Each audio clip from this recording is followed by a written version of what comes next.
Bonjour, c'est Lisa Azuelos. Vous me connaissez peut-être pour mes films comme LOL, Comme tu es belle, Dalida. Entre mes films, j'ai décidé de faire un podcast pour vous présenter des gens que j'aime ou des gens connus, ou les deux. Ou alors simplement partager ce que j'ai dans ma tête et je vous jure, ça vaut le détour.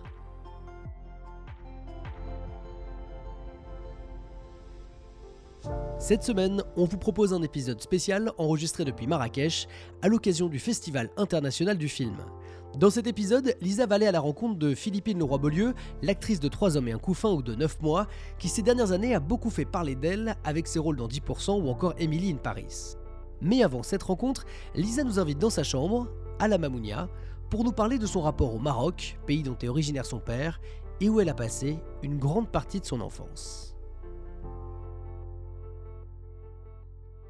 Alors la Mamounia, qui est le palace un peu emblématique de Marrakech.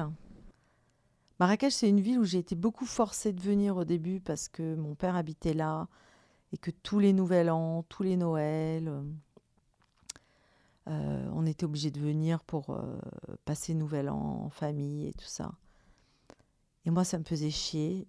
Et maintenant, chaque seconde que je passe ici, c'est comme si ça me nourrissait 100 000 fois plus que n'importe quoi d'autre. Parce que mon père est mort ici, j'ai quitté ici il y a 3 ans avec son cercueil.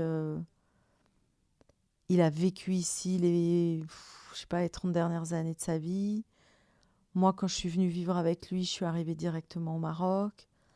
En fait, le Maroc, c'est vraiment le pays qui m'a nourrie, qui m'a recueillie, C'est ma renaissance, en fait, le Maroc. Et là, d'être invitée au Festival du film de Marrakech, c'est comme s'il y avait un peu toute ma vie qui était combinée, c'est-à-dire les films. En plus, il y a beaucoup de gens de Los Angeles, beaucoup d'Américains. Donc, il y a un peu de LA. Et puis, il y a un peu de mon père. Il y a une partie de mes racines, le Maroc. Donc, c'est un festival qui, pour moi, est super complet, quoi. Je t'ai rejoint ce matin. Tu m'as rejoint ce matin et on a déjà eu, c'est un peu les 1001 vies depuis ce matin, non? C'est exactement ça, parce que en fait, là où tu as eu tes devis, c'est que on a déjeuné, moi je sortais de l'avion, on a déjeuné avec des amis d'enfance à toi, Ouais, avec qui tu as grandi au Maroc ici. ouais. Donc il y a une super maison et vous avez parlé de toutes les personnes que vous connaissez, vous avez parlé de vos pères, etc. Donc c'était très fou. Et 1 heure après, on était dans une voiture avec Marina Foïs, quoi. Ouais. C'est ça un peu ce qui se passe en ce moment. Et puis Valeria Golino, on est parti voir un film sur Monica Bellucci qui a interprété Maria Callas euh, dans 3 langues, en italien, en français et en anglais, selon les pays dans lesquels elle jouait. Donc c'est quelque chose de complètement extraordinaire. Ce qui est incroyable, c'est que Maria Callas s'est tournée dans son appartement parisien quelques séquences. Maria Callas habitait dans la même avenue que là où j'habitais avec mon père. C'est avenue Henri Martin, avenue Georges Mandel, dans le 16e. Mon père m'a raconté que quand la Callas est morte, à l'époque, on avait un briard, un chien. Et le chien s'est arrêté sous les fenêtres et il s'est mis à hurler à la mort. Et en fait, mon père a découvert ce jour-là qu'il avait hurlé sous les fenêtres de Maria Callas qui venait de mourir. Et ça m'a toujours marqué cette histoire, en fait, que mon chien avait signifié la mort de cette star internationale avec son cri de chien, quoi. Et là, aujourd'hui, je suis à Marrakech, dans la ville où est mort mon père. Je regarde ce documentaire sur Maria Callas qui habitait là où moi j'habitais quand j'habitais avec mon père à Paris. Et ma mère a interprété la Callas pendant 3 ans. Donc j'avais aussi l'impression de voir ma mère. Alors inutile de dire, j'ai beaucoup pleuré. Et en même temps, le film est d'une beauté incroyable. Monica, je sais pas, elle m'a subjuguée dans ce film. Euh, bon, tout le monde dit qu'elle est belle et elle est sublime. Mais là, elle est belle d'être elle-même. J'ai trouvé que... Je me suis dit, mais je ne l'ai jamais vue aussi belle. Même il y a 30 ans, elle est moins belle que là dans ce Ouais, film, il y a quoi. beaucoup de moments de grâce, de Ah, mais moments c'est... d'humour, de moments de beauté pure, Ah, mais pas de la beauté c'est physique. pas de la beauté Non. physique, parce que la beauté physique, elle est là. C'est de la beauté de dénuement. Elle est dénuée d'elle-même parce qu'elle est Callas Et Calas, en même temps, l'a rendu un personnage encore plus grand qu'elle-même. C'est vraiment, c'est un film que j'ai adoré. Et je ne sais pas si j'aurais vu ce film si j'étais pas venue à ce festival. Voilà, alors ça fait 2 jours que je croise Monica et Tim Burton. On dirait des adolescents, ils se tiennent la main. Je lui ai dit hier à Monica, j'ai dit, ça m'émeut beaucoup de vous voir comme ça. C'est un jeune couple qui a passé 50 ans. Bon, ça me donne un peu d'espoir pour moi. Dans le film de Callas, elle disait l'art, c'est vraiment la manière de transcender la réalité. Et je me disais, en fait, j'aime beaucoup les réseaux sociaux, hein, d'ailleurs, je me filme. Coucou. Euh, mais ça ne transcende pas la réalité, ça retransmet à la limite la réalité. Et du coup, on perd toute une partie poétique de la vie parce qu'en fait, on est sans arrêt en train de décrire la réalité, même quand on fait de l'AI, quand on fait des vidéos qu'on met en scène, etc. Il y a trop d'instantanéité pour transcender la On réalité. la Et travestit du juste. coup, ouais, on la travestit, on la maquille. Tout le monde a l'air d'avoir des vies formidables. Même là, j'ai l'air probablement d'avoir une vie extraordinaire. Toi, c'est vrai pour le coup, en D'être dans... revanche. Ah, tu trouves Ah, que c'est ouais. vrai? Voilà, moi je te vois sans filtre, la journée de ta vie est pas mal, mais on peut pas s'en rendre compte en première personne. C'est-à-dire, Non, mais en même temps, je m'en rends tellement compte. ouais, c'est vrai, tu le dis parfois. D'abord, je viens de perdre un ami très très cher jeudi. Donc, c'est vrai que c'est chiant de vieillir, mais c'est beaucoup mieux que d'être mort. Et ça m'a fait tellement de peine, j'ai tellement pleuré. C'était un ami que j'adorais, qui était comme une lumière spirituelle pour moi. Il me disait toujours, on est toujours à la recherche des retraites qui allaient nous faire le plus de bien. Enfin bon, bref. Et j'ai du mal à comprendre pourquoi il est mort dans un accident de vélo dans les Cévennes. Je trouve ça fou d'être parti s'exiler aussi loin pour être peinard et de se faire taper par une moto quand tu es en vélo dans les Cévennes. J'ai trouvé ça terriblement injuste, mais de toute façon, la mort de quelqu'un de jeune, c'est injuste. Et je suis arrivée à Marrakech chargée de ça. Et en même temps, hop, j'ai embrassé l'idée que une des dernières fois que j'étais venue, c'était quand mon père était en cercueil. Et en même temps, je me sens plus vivante que jamais. Bon, surtout quand j'ai mangé ces énormes repas d'ici. Et puis, le fait de me préparer, de me maquiller, de me faire belle. En fait, j'ai remarqué, j'ai une tolérance de 48 heures. Après, ça me gave. Je suis pas... Parfois, je voudrais être une star et en fait, j'ai pas les moyens mentaux et physiques de me faire coiffer, pomponner, de me faire belle, de mettre des talons.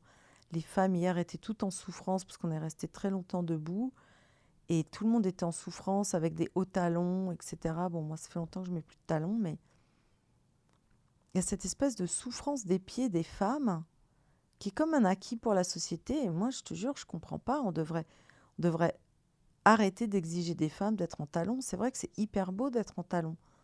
Mais qu'est-ce que ça fait mal aux pieds, quoi. Les femmes, hier, après 4 heures de soirée, elles avaient toutes des visages défaits de torture et de douleur. Les hommes, ils sont bien dans leurs pompes et nous, on est belles dans nos pompes, mais on n'est pas bien dans nos pompes. Et je préfère être bien dans mes pompes, quoi.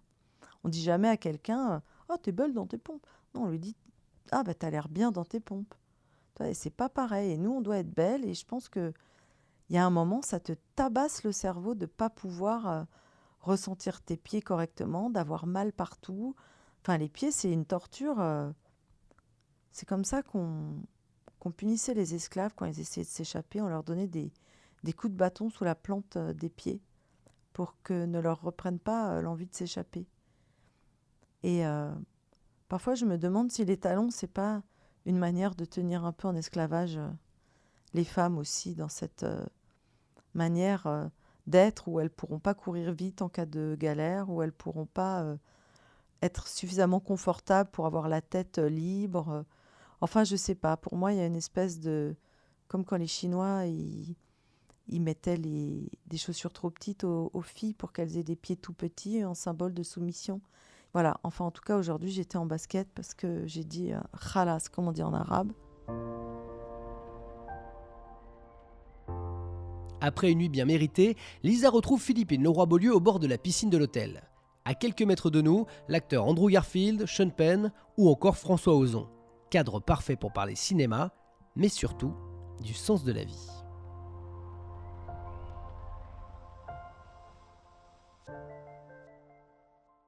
Qu'est-ce que ça a fait comme différence de tout à coup être dans un système américain? Parce que ça fait 5 ans que tu es avec eux par rapport à un système français. Est-ce que tu sens des différences en termes de pro, en termes de... Oui, en fait, il y a, à part tous les trucs un peu conventionnels qu'on connaît, la manière de travailler, du côté production, on va dire, mais du côté... si tu veux, j'avais fait une école américaine pendant 1 an à Rome quand j'avais 13 ans, et ce qui était flagrant pour moi, surtout quand j'étais revenue en France, c'est que le système de la pédagogie américaine était un système où la créativité était complètement soutenue en permanence. La différence entre les gens était complètement acceptée. Ce que je vois aussi, par exemple, sur un système américain, c'est... l'expérience que j'ai sur cette série-là, parce que c'est pas non plus universel, j'imagine, mais et la manière de travailler de Darren Star aussi, qui est effectivement, il choisit les gens. Le casting, c'est presque 70% du travail, c'est-à-dire choisir des gens pour ce qu'ils sont, pour ce qu'ils peuvent donner. Pas forcément pour ce qu'ils sont, parce que je suis pas le personnage d'Émilie. Mais et du coup, comment il s'appelle ton personnage déjà? Sylvie. Sylvie, voilà, Ouais. c'est ça. Et en fait, il y a un vrai accueil sur les propositions. Et ça, c'est quelque chose, un vrai accueil et une vraie compréhension des propositions qu'on ne trouve pas, on va dire. Les metteurs en scène français sont totalement capables d'accueillir les propositions et de travailler avec les acteurs, mais sur des rythmes de travail comme ceux qu'on a par exemple sur Émilie, qui sont extrêmement rapides. Il y a combien de prises C'est pas tellement les prises, c'est qu'on répète pas. Vous répétez pas, d'accord. On répète pas, il faut arriver extrêmement près et faire des propositions quasiment... Et les propositions, c'est toi qui les fais. C'est-à-dire, si tu n'es pas forte de propositions, ça va pas se passer. Non, voilà, c'est ça. Ok, en fait, voilà. C'est ça la différence peut-être avec éventuellement... Mais oui, c'est-à-dire qu'il y a une forme d'accueil de la personnalité, de choix que font les acteurs. Pour les Américains, le choix, quand tu rentres dans une scène, quel choix tu as fait par rapport à une scène, c'est fondamental. Je trouve que c'est beaucoup plus flagrant que quand on travaille avec des Français, en fait. Parce qu'on n'a jamais travaillé ensemble, virgule, pour l'instant, point. Parce que moi, je dis que le casting, quand on me dit c'est quoi ton métier, c'est de faire le casting et après c'est fait. Il y avait un mec avec qui j'avais travaillé, qui est James Ivory. J'avais fait une toute petite chose dans Jefferson à Paris, et j'avais remarqué la même chose en fait. Il avait extrêmement bien casté son film, et après c'était mettre les gens dans un écrin, réunir les conditions pour que ce qu'il veut voir advenir advienne. Ouais. Tu sais, ce truc en France, genre on va casser l'acteur, moi j'ai jamais compris ça. Pour moi c'est même pas envisageable. Mais c'est marrant, on avait une discussion hier avec Rosalie Varda sur le fait de pouvoir travailler sur des personnages avec une moralité compliquée, etc., qui est quelque chose qu'avait évoqué Justine Triet dans son talk l'autre jour, en disant que certains acteurs avaient du mal à jouer des choses des méchants ou dans la moralité. Non, mais peut-être des personnages qui sont ni méchants ni gentils, mais qui à un moment peut avoir un geste qui les dérange parce qu'ils ont envie d'être aimés, etc. Et en fait, pourquoi est-ce que je parlais de ça? Oui, parce que l'intérêt avec le temps, l'expérience et le temps de ta vie te donnent à un moment une certaine conscience de qui tu es, donc savoir que tu es totalement imparfait. Et donc ça, c'est très intéressant à amener dans un personnage, parce que si un personnage doit être parfait de A à Z, il n'est déjà pas humain. Moi, je trouve qu'il est presque diabolique en réalité, parce que ça n'existe pas. Tu vois, c'est l'histoire du politiquement correct, de tout ça. Ça n'existe pas, en fait. Ce qui existe, c'est toutes nos imperfections. Et c'est de pouvoir dire à un public, on est beau malgré nos imperfections. En fait, on est intéressant malgré nos imperfections. On est aussi beau qu'on peut être laid. On est aussi, bon qu'on peut être méchant. On a toutes ces qualités en nous, différentes, et qui sont qualités dans le sens attribut. Ouais. Et en fait, les exploiter pour un personnage et ne pas avoir peur d'aller vers des choses complexes. Et en France, peut-être parce qu'il y a plus de résistance de la part des acteurs, peut-être, je ne sais pas tous, mais certains acteurs ont plus de résistance à aller vers justement ces complexités Mais je de pense que c'est personnalité. même pas les acteurs, c'est les Français. Moi qui vis un peu entre les Ouais. deux pays, les Français ont vraiment du mal avec le fait d'accepter qu'ils peuvent être avec Leur part d'ombre, en fait. leur part d'ombre. En fait, l'ombre. Quelqu'un m'a expliqué ça il y a 2 jours. Il m'a dit en fait en France on est sur de l'analyse freudienne Ouais, même, ah oui, et en Amérique on est sur du sur du Jung. Jungien, Et ouais. Jung c'est l'ombre. C'est pas moi qui t'en ai parlé l'autre jour. Ah ben ça se trouve c'est toi. Non mais ça ce serait incroyable. Tu sais la boucle est bouclée. Finalement on se recite. Oui, mais c'est-à-dire, On est c'est en ça. vase clos, mais et C'est j'ai ça. trouvé ça super En fait, si tu veux, intelligent. La Ah, différence, c'est toi qui me l'as dit, je crois. Oh, mon le Dieu. truc de Oh, mon Freud, c'est Dieu. que non, On le truc tourne de en rond. Freud, c'est que l'être humain finalement est foutu. En fait, Freud, il dit bah, de toute façon Bah, on de est toute foutu, façon, parce que de toute façon. Alors qu'en Freud, fait, il a fait parler les gens. Il est mort d'un cancer de la gorge, donc ça veut tout dire pour moi. mais Mais bon. non, mais il a fait des découvertes très Ouais, oui, intéressantes bah. dont beaucoup de gens se servent aujourd'hui Oui. en faisant évoluer la chose. Mais c'est vrai que Jung, il voyait bien qu'il y avait le lumineux et le sombre, tu vois. Et il voyait qu'il y avait les deux et que l'être humain avait cette merveilleuse capacité à effectivement pouvoir être traversé par des forces très très très différentes. Et Ce que j'ai découvert l'année dernière par rapport à l'ombre, parce que je me suis découvert à un moment, quelqu'un m'a fait du mal, et puis après il m'a demandé pardon, et au lieu que ça me fasse plaisir, j'ai eu envie qu'il meure, tout simplement.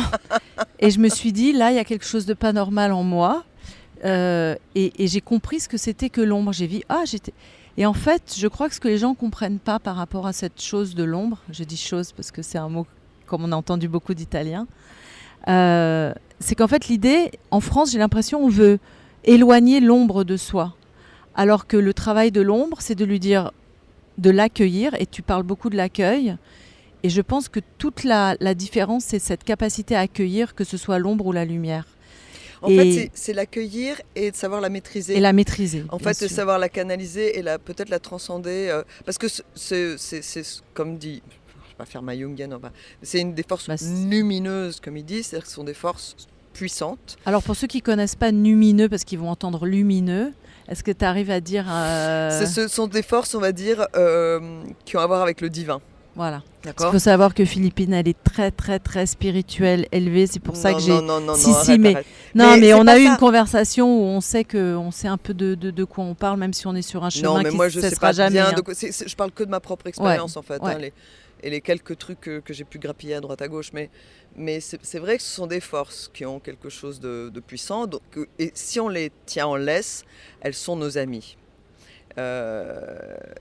C'est une manière de les honorer, c'est C'est de les accueillir, hein. c'est d'acknowledge, comment est-ce qu'on dit acknowledge, C'est de les reconnaître de reconnaître leur existence en toi ou à côté de toi, ou en en tout nous cas, de toute façon, voilà, et puis dans l'inconscient collectif évidemment. aussi.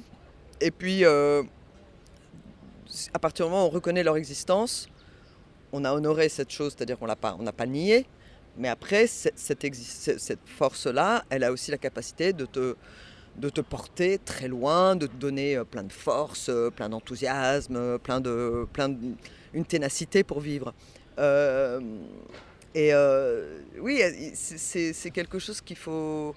Si tu veux, c'est d'avoir un narcissisme sain, finalement. C'est ça l'histoire. Parce que c'est utiliser cette force du narcissisme qui, quand elle est maîtrisée, quand elle est saine, quand on essaye de l'assainir au maximum, elle nous porte aussi pour entreprendre plein de choses. Donc quand on dit t'es narcissique, bah oui, heureusement que je suis un peu narcissique. J'avais une amie qui m'avait dit un truc très joli, elle m'avait dit l'ego c'est comme un chien de garde, il faut pas qu'il dorme dans ton lit, mais on en a besoin, il faut qu'il dorme dehors dans la niche. Oh, qu'est-ce que c'est bien ça. Et en fait, bah oui, il Si dort j'ai un dehors, chien, je l'appellerai Ego, tiens. il Voilà. dort dehors dans la niche, pas dans ton lit, Pas dans ton lit. mais garde ta maison. Parce que Et t'es si... conscient que t'as un chien. Mais- Tu fais pas genre, bah non, j'ai pas besoin de Mais chien, non, je pas peux me besoin de débrouiller chien. tout. Bien sûr Non, que non, non, tu- t'as besoin. T'as besoin. Et moi, par exemple, je sais que ma part d'ombre, c'est la violence et la colère. La colère, je l'ai super maîtrisée parce que j'ai toujours dit il faut faire feu de tout bois. Et si mon feu, c'est la colère, je vais la faire. Mais l'idée, c'est que ce feu, il brûle pas ma maison, il éclaire et il chauffe ma maison. Exactement. Toi, tu dirais, ce serait quoi, sur quoi, si tu as envie d'en parler, parce que ça peut être intime de parler de ça. Ça a été quoi un peu ce chien en laisse Mais tu sais, la colère, c'est un peu la base en fait. La colère vient de la tristesse. Ouais. on a tous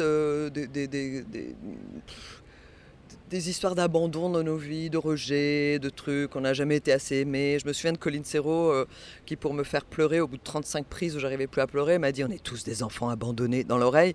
Bah oui, elle a raison, on est tous des enfants abandonnés à un endroit, il y a quelque chose qui à 35 prises, tu sais que tu n'es plus abandonné. Hein, que... En plus, tu arrives jusqu'à 70, tu sais, avec Colline, c'était ça. Michel Boujna m'avait dit, elle a fait 70 prises, oui, je ne m'en suis jamais remis. Oui, non mais elle était comme ça. Ouais. Mais... en fait, c'est...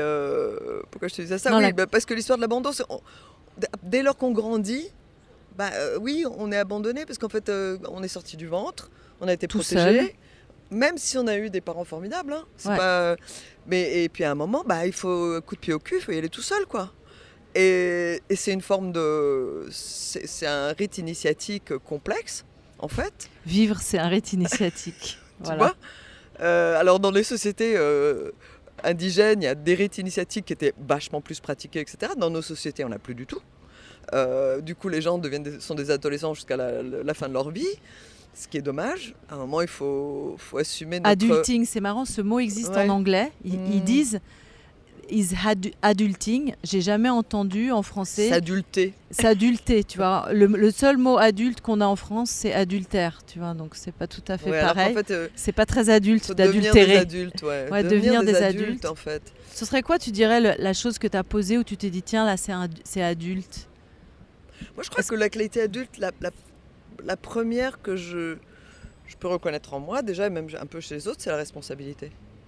Être responsable de sa propre vie à tous les niveaux, y compris voir son ombre, y compris prendre en charge toutes nos saloperies, en fait. Mais souvent, quand tu te sens responsable, du coup, tu élimines la part de culpabilité aussi. Complètement, c'est l'inverse. C'est l'inverse. Et en fait, les gens ont du mal à comprendre ce couple dramatique qui se joue en eux, où ils adorent se sentir coupables et ils évitent de se sentir responsables. Parce que se sentir coupable, c'est un truc d'enfant.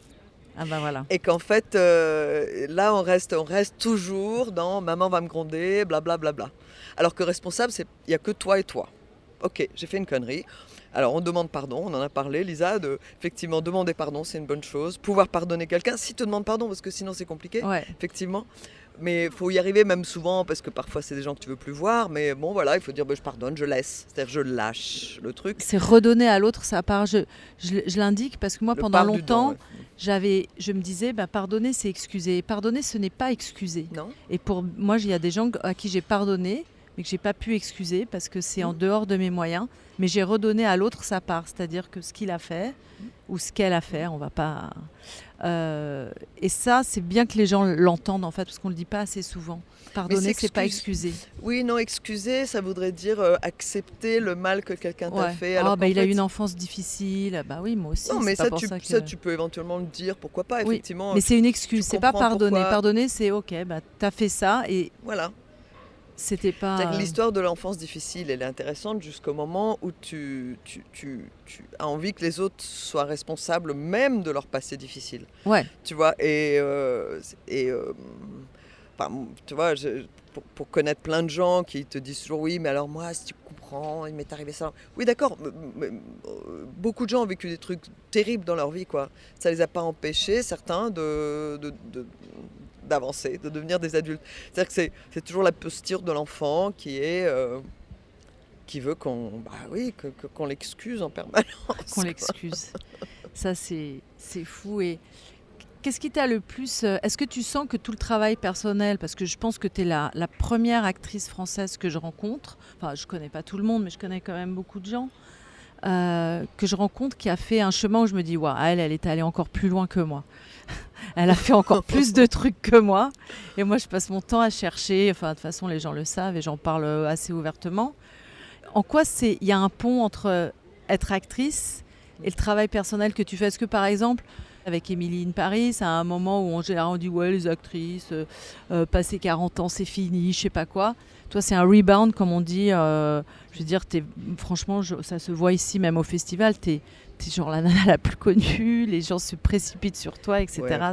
Non, mais c'est intéressant et c'est magnifique à voir. En tout cas, moi, ça me touche énormément. Je trouve ça magnifique. parce que tu as toujours été une actrice qui est force de proposition, que ce soit dans 3 hommes et un couffin où il y avait très peu de choses, mais c'était un rôle qui était super important. Que ce soit, enfin, je sais pas, tous les films où je t'ai vu, il y a toujours eu force de proposition.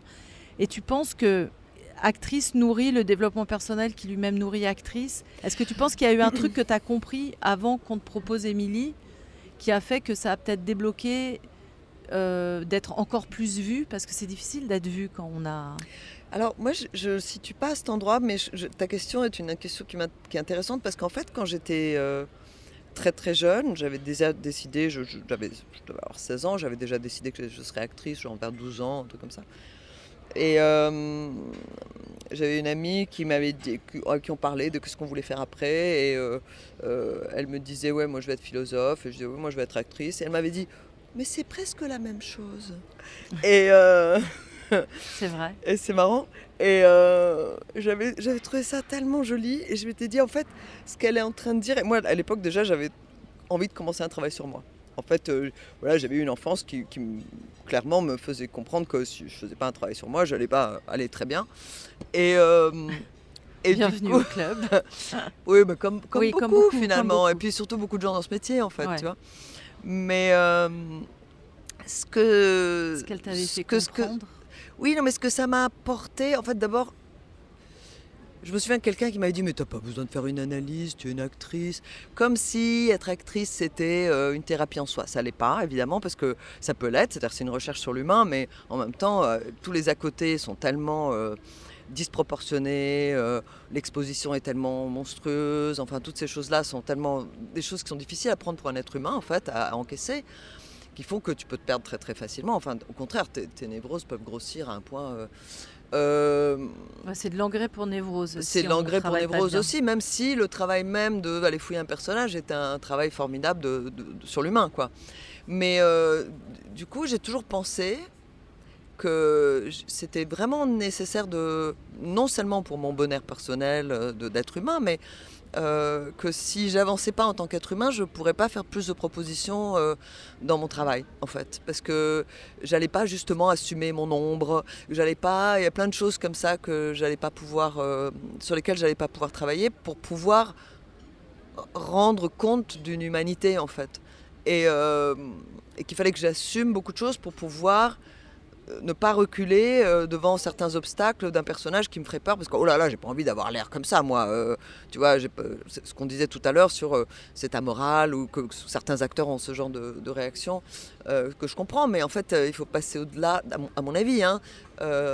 Je crois que ça a été un premier truc, c'est-à-dire que c'était pour pouvoir même travailler en tant qu'actrice, si j'étais pas en train d'essayer de me connaître mieux, je pensais que j'allais pas m'en sortir.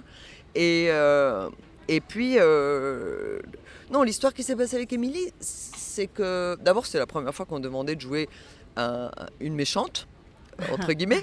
Et ça, effectivement, je pense que j'ai pu embrasser le truc parce que c'était à point, c'est tombé à point. C'est tombé au moment où j'étais capable de le faire sans... T'avais trouvé quelque chose de particulier sur ton chemin personnel c'est-à-dire que j'assumais complètement. Je commençais à me dire, bon, on assume qui on est, et puis voilà. Et puis l'irrévérence, et puis être méchante à un moment, et puis... En fait, faut pas avoir peur de ce qu'on va dire de toi. Je crois que c'est ça la liberté, en fait. C'est ça la liberté. Et la deuxième chose, c'est qu'effectivement, le succès de cette série est arrivé à un moment où effectivement j'avais quand même l'âge pour pouvoir l'encaisser, parce que c'est pas, voilà, c'est pas facile quand on a 30 ans d'encaisser un succès comme celui-ci, parce que c'est quand même c'est des tournées mondiales, c'est très beau et tout ça, tout ce qu'on veut, mais c'est aussi beaucoup de pression à plein d'endroits, quoi. Et du coup je suis très heureuse que ça m'arrive aujourd'hui, en fait. Voilà, maintenant la question c'est qu'est-ce qu'on en fait, parce que c'est qu'un outil, le succès, c'est rien d'autre que ça, en fait. Hein. C'est pas. T'as envie d'en faire quoi, toi ? Justement, là, je suis en train de chercher des projets pour essayer de faire des choses maintenant. T'as envie de mettre en scène ? Écoute, ça m'a titillé depuis très longtemps, mais... Je sens ça, c'est bizarre, je sais pas pourquoi. Mais j'ai reculé un peu devant l'obstacle, un petit peu, moi, quand je même. peux t'aider avec ça. J'en ai poussé plus d'un de la falaise, et je suis tombée sur un matelas de rose. Écoute, avec grand plaisir. Ouais. Non, mais déjà, j'ai fondé une petite structure de prod. Je commence à regarder des projets, voir déjà si je peux commencer à initier des choses. Et puis on verra jusqu'où ça m'amène. Mais c'est vrai qu'ici, par exemple, on est à Marrakech, au Festival de Marrakech, on va voir des conférences de réalisateurs. Évidemment que ça donne super envie. Ça donne super envie parce que quand on les voit parler de leur travail, on se dit, bah tiens, c'est quand même génial de fabriquer de A à Z quelque chose avec notre vraie parole, la nôtre, quoi. On est porteur d'histoire en fait. Enfin, moi je me considère pas comme metteuse en scène, mais comme porteuse d'histoire. Ouais.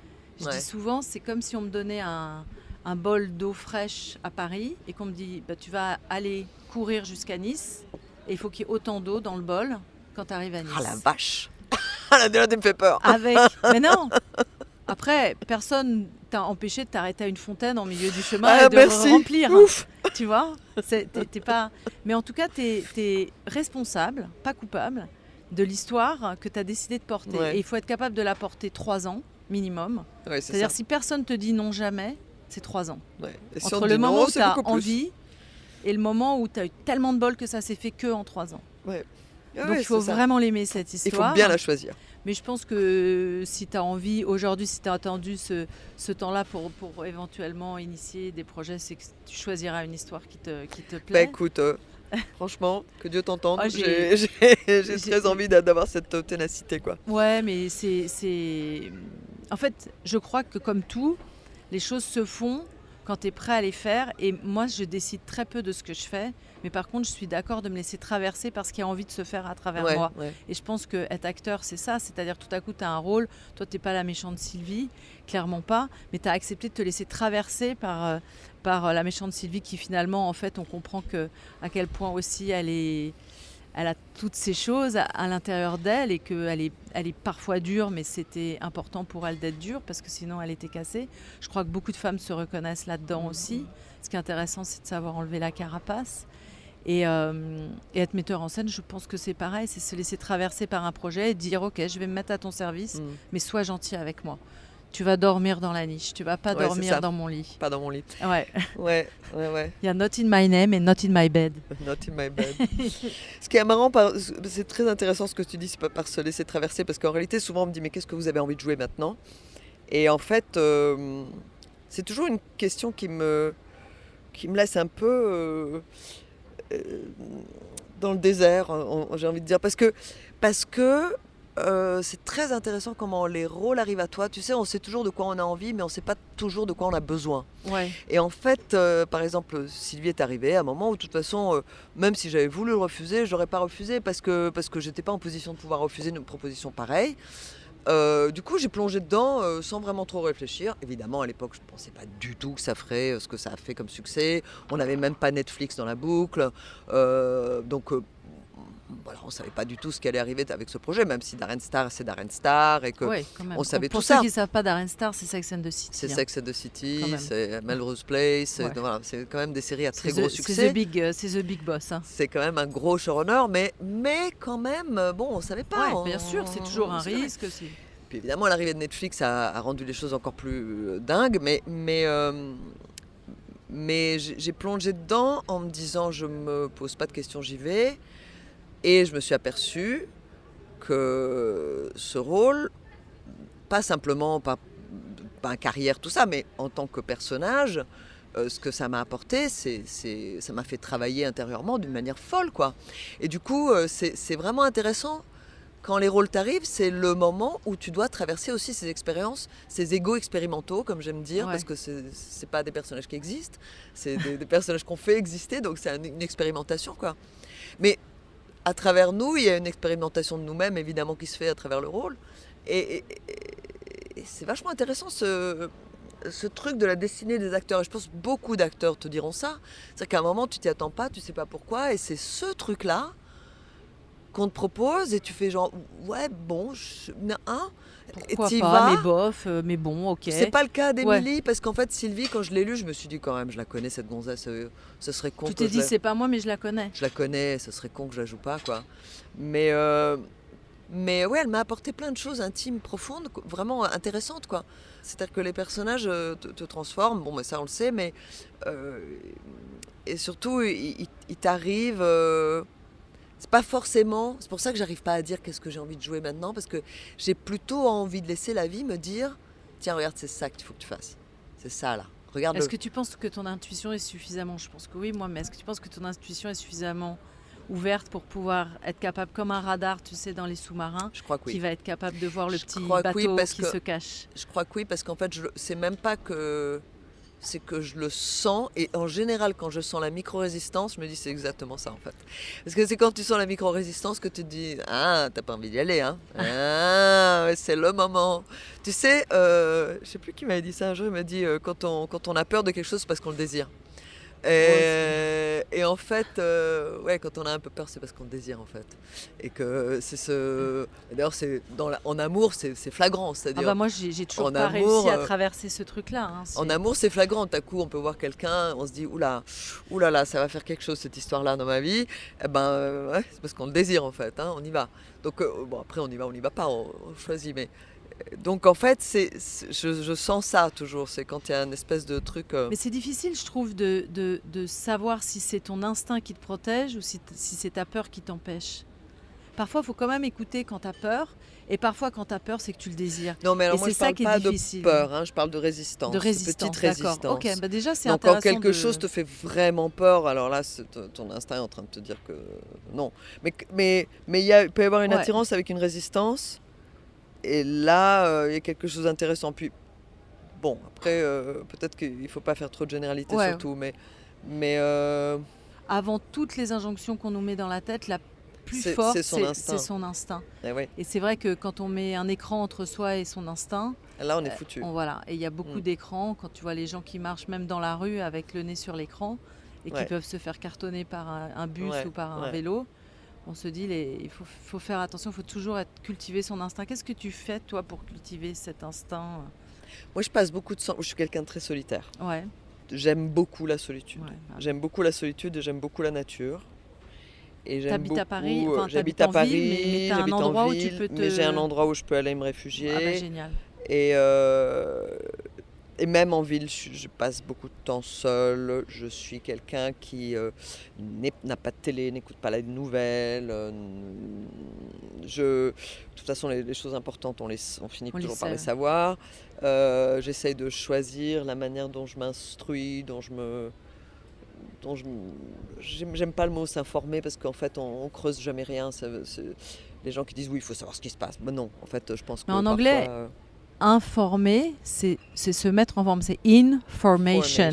Ça ouais, veut dire on se met en forme. forme. J'adore comprendre le français à travers l'anglais, moi. Ouais, et tu vois, on se Et- met en forme, et- ça veut dire qu'en fait on se fait complètement programmer. On se fait programmer. Non, mais Et, moi, je regarde plus et les c'est nouvelles marrant depuis parce que- 89. ouais, donc, tu si vois. tu veux, bon. Et moi j'ai plus de télé depuis 20 ans. Donc, tu vois.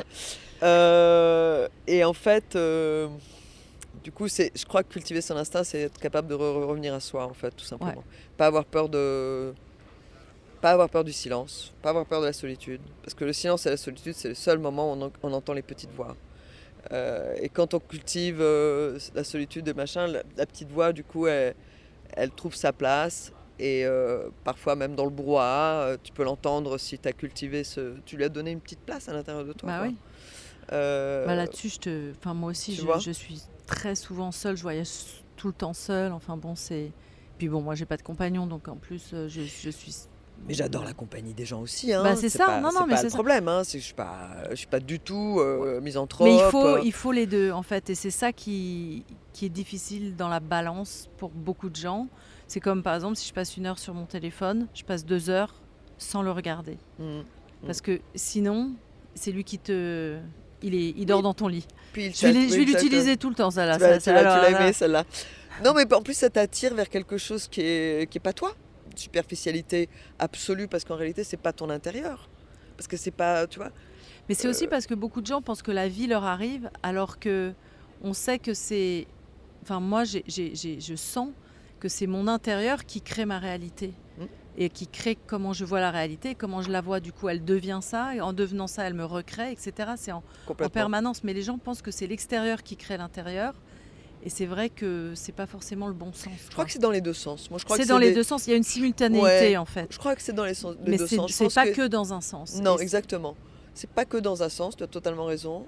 c'est parce qu'on se contamine les uns les autres et on se contamine intérieurement et contaminé dans le bon sens du terme, pas dans le sens horrible peste du lapin, mais tu vois, truc qui nous...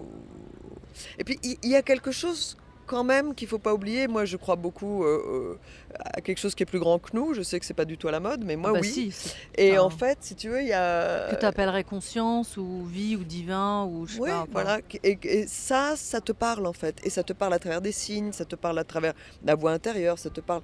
Il faut savoir reconnaître ce truc-là parce que après...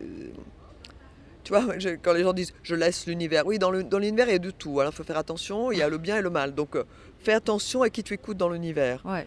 tu vois. Essaye d'écouter la lumière hein, quand même, parce que j'aime bien l'univers. Oui, mais l'univers, hein, si tu savais quoi il est peuplé, tu, tu ferais un peu plus attention, tu vois. Mais donc, oui, il y a quelque chose à cultiver oui, sur une voie lumineuse, quoi. Et ça, quand je dis cultiver, c'est vraiment cultiver. C'est comme cultiver son jardin. Ouais, ouais. Il faut l'arroser tous les jours, il faut enlever les mauvaises herbes, savoir reconnaître tu vois, les belles fleurs, voilà. Mais c'est vrai que les gens, quand ils pensent à cultiver, ils voient la fleur. Et moi, j'avais lu un truc qui m'a beaucoup choquée dans le bon sens, où il disait en fait, c'est dans la noirceur et l'humidité de la terre que la plante pousse. C'est pas une fois qu'elle est dehors, elle est dehors, quoi. Et en fait, c'est ce travail-là. Et c'est drôle parce qu'il y a beaucoup de C'est de la chimie. guerres sur les semences aujourd'hui. Enfin, on le voit avec Monsanto, etc. Il y a beaucoup de problèmes de fertilité chez les hommes. Chez les femmes aussi, maintenant. Et chez les femmes aussi. Donc en fait, on parle beaucoup de gender, mais on ne parle pas de engender. Et en fait, la semence, c'est ce qui va engendrer. Et on ne prend pas le soin du temps qu'il faut, que ça nécessite, et de la solitude et du noir que ça prend pour pousser. Et je trouve... Tu sais, c'est très, très, très juste ce que tu dis. C'est vraiment intéressant parce que en fait, il y a une accélération sur la satisfaction qui est devenue totalement mortifère. Le clic. Qui est devenue mortifère, en fait, qui est en train de nous nier en tant qu'humains. En tant qu'espèce qui nie cet humaine. espace de création qui ne Mais se voit pas. en tant qu'espèce humaine, je parle de ça Ouais. parce que je suis vent debout contre une certaine technologie qui voudrait rentrer dans notre cerveau dans tous les sens. Parce que... Alors qu'elle est déjà dans notre poche. Hein, bon.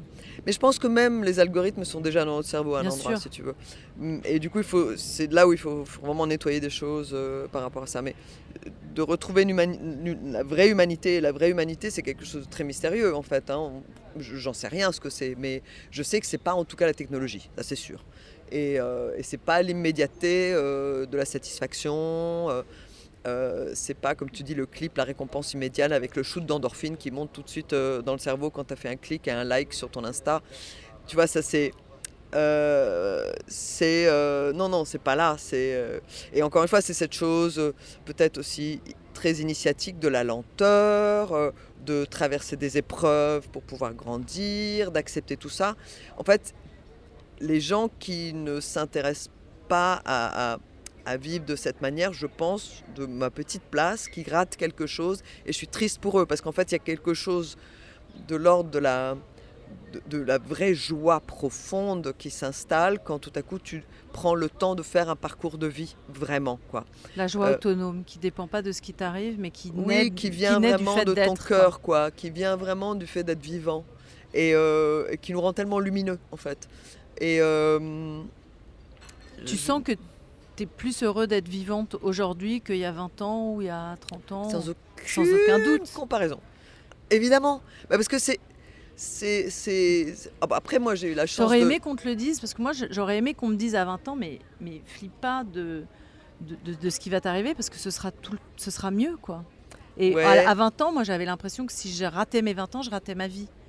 Mais je crois que, je ne sais pas si j'aurais aimé qu'on me le dise, je crois que c'est intéressant de traverser aussi cette panique-là quand on est plus jeune, parce que c'est ce qui va nourrir la suite.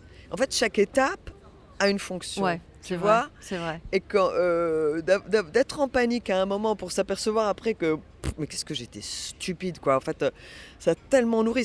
Comme tu dis, c'est le terreau qui nous va nourrir la fleur. Et ça fait partie de toutes ces choses qui sont parfois extrêmement violentes qu'on peut vivre jeune. Ces choses-là nourrissent notre vie en permanence. Et tant mieux. Et la seule clé de ça, c'est de ne pas rester penché là-dessus en disant « Oh oui, mais c'est con, j'aurais dû, j'aurais... » Non, c'était comme ça. Et c'est ça qui fait que aujourd'hui c'est comme ça. Et ça, c'est de se pardonner à soi-même. Ça, c'est très difficile de ne pas se dire « j'aurais dû, j'aurais pu ». Il faut se pardonner et dire « ok, c'est arrivé pour une raison ». C'est marrant parce qu'on m'a posé plusieurs fois la question de est-ce que tu regrettes quelque chose ? J'arrive pas à trouver. Ouais. Tu vois, je peux avoir... Et t'es pas arrivé que des choses faciles en plus. Non seulement il m'est pas arrivé des choses faciles, mais j'ai pas fait que des choses belles. J'ai aussi été pas bien avec quelqu'un, etc. Enfin, tu vois, moi aussi, j'ai eu ma part de connasse. Hein. Je veux dire, on a tous cette chose-là, justement, tu vois. Mais c'est vrai que dans la mesure du possible, j'ai demandé pardon. J'ai eu les conversations que je pensais à un moment qu'il fallait avoir, même si j'ai laissé passer 10 ans parfois, ou 20. Mais à un moment, tu te dis non, attends, non, il faut avoir la conversation parce que merde, ce truc, j'ai pas envie que ça reste bloqué.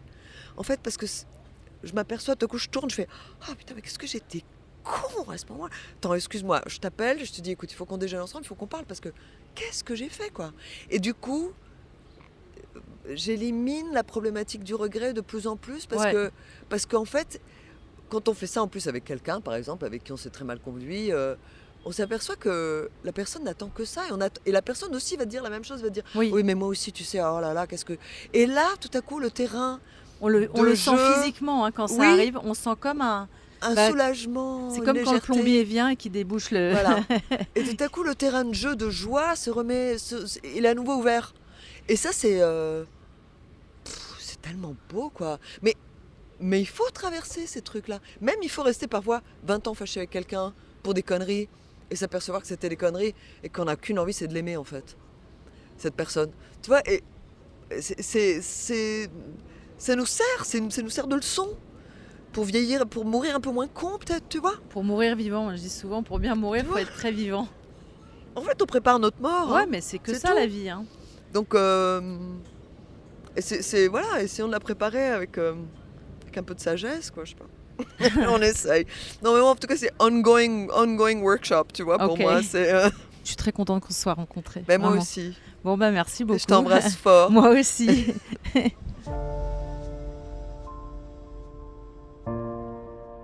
Et voilà, cet épisode est terminé.